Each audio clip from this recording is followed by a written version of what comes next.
चाहिँ हामी चाँगुमा घुम्न आएका छौँ। चाँगुको वन यसो निरीक्षण गर्दाखेरि हामीले धेरै नै फोहोर पायौँ। फोहोर देखिएको छ यहाँ हेर्न सक्नुहुन्छ। यस्तो यो डस्टहरू चाहिँ यसरी अब त सबै फालेको अवस्थामा छ होइन। यसरी फालेको अवस्थामा देखेको छौँ। अब हामीले चाहिँ यो हाम्रो सम्पदा विश्व सम्पदा सूचीमा रहेको चाँगु नारायणमा हामीले यस्तो फोहोर देख्न सकेनौँ। त्यही भएर हाम्रो केटाहरूले चाहिँ यो जनचेतनामूलक कार्यक्रम टाइपकै गरेर हामी 3जना मात्रै आएका छौँ घुम्नलाई। त्यही पनि हामी यहाँको अलिकति सामान्य हामीले भ्याएसम्मको फोहोरहरू चाहिँ टिपेर सन्देशमूलक भिडियो बनाउन गइरहेका छौँ। वातावरण अति नै खराब हो। यो त्यहाँ पानी हेर्नुहोस्, त्यहाँ के हो त्यो त्यस्तो नि हुन्छ पानी यार। ल टिस्यु रे यो मान्छेको त्यो मुख पुग्नु राख्यो के पुग्नु राख्यो यस्तो नि हुन्छ। फोहोर हेर्ने अब क्यानहरू त्यहाँ गोर्खा आइस के हो यो यस्तो नि हुन्छ। मान्छे घुम्न आएको हुन्छ उहाँ बाटोहरू त्यस्तै छ झन् खाल्टो खुल्टो उहाँ बाइक गुडाउन गाह्रो हुन्छ यहाँ। अझ गाडी आउनु त कुरै छैन क्या। अब कस्तो भन्ने क्या अब झोला त्यस्तै फाले खायो। आउने मान्छेको त्यो सोच छ नि, सोच पनि के हो क्या। अब यहाँ आयो कि वहीँदेखि फोहोर छ क्या। अब बाटोदेखि नै फोहोर छ यहाँको त के कुरा हाल्नु। बाटोहरू त्यस्तै के हो यस्तो नि हुन्छ। यो भन्नु पऱ्यो यो 4 नम्बर वडा होइन यो के हो यो 4 नम्बर वडा यस्तो नि हुन्छ है। सबैजना यहाँ चाह्यो हामी यो वनमा आइरहेको छौँ। यसो वन आज यसो छिरौँ भनेर भित्र छिरौँ भन्दा यो त फोहोर मात्र देख्यो। यसो बसौँ भन्यो पछाडितिर फोहोर लाग्छ कि भन्ने डर लाग्यो है। हेर्नु यहाँ सबैजना हेर्नु यहाँ फोहोरहरू यहाँ झोला त्यसै फारेको छ। यहाँ त्यसै पाइनको ऊ छ।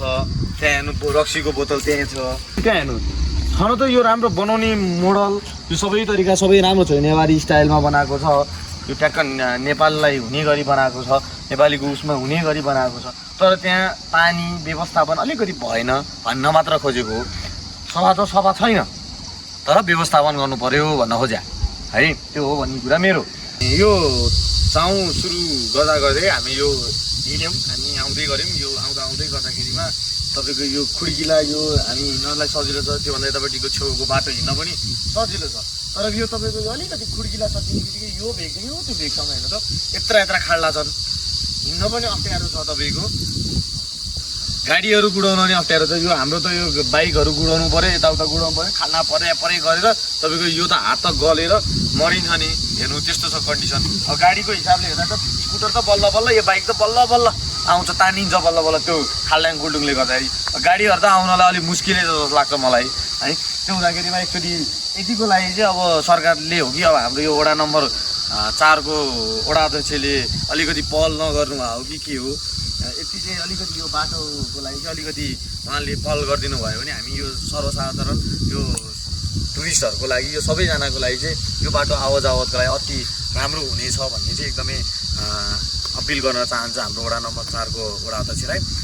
अब हामी यो बाटोघाटोको कुरा त लगभग अलिकति छोटकरीमा हामी त बताइहाल्यौँ। तर अब अलिकति जङ्गलभित्र छिर्दाखेरिमा अलिकति व्यवस्थापन चाहिँ अलिकति भएन कि भन्ने अलिकति हामीलाई चाहिँ अलिकति दुःख लाग्यो।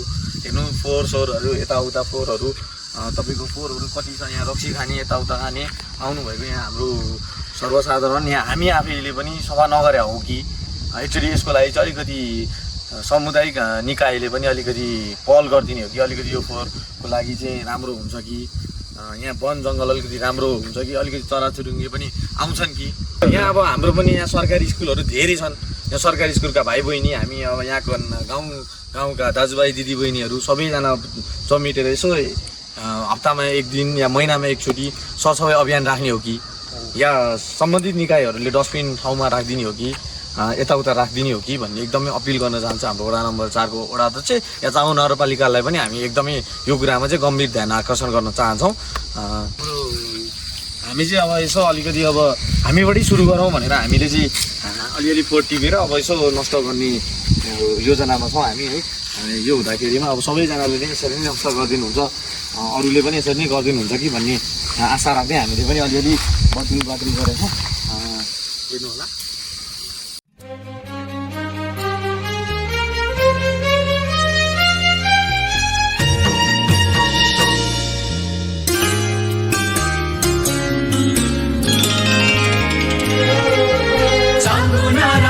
शान हाम्रो विश्व सम्पदा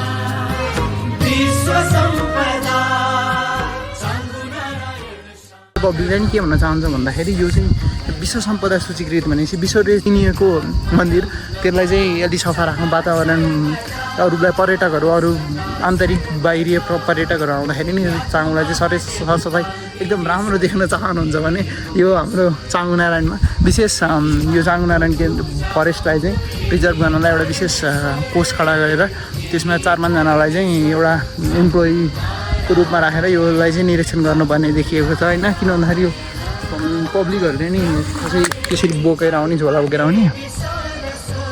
आउने त्यहाँ बस्ने, खाइदिने अनि खाइदिने छोडिदिने काम भइरहेको छ। त्यो कामलाई चाहिँ हामीले जतिसक्दो चाँडो रोकेर हाम्रो सिभिक सेन्सलाई चाहिँ राम्रो बनाएर हाम्रो यो चाँगु चाहिँ हेर्दा राम्रो बनाउनु पर्ने हुन्छ। हाम्रो प्राकृतिक रूपमा चाहिँ उसै नै राम्रो छ, अब हेर्दा पनि फोहोर यताउति नराख्नुपर्ने स्थिति छ।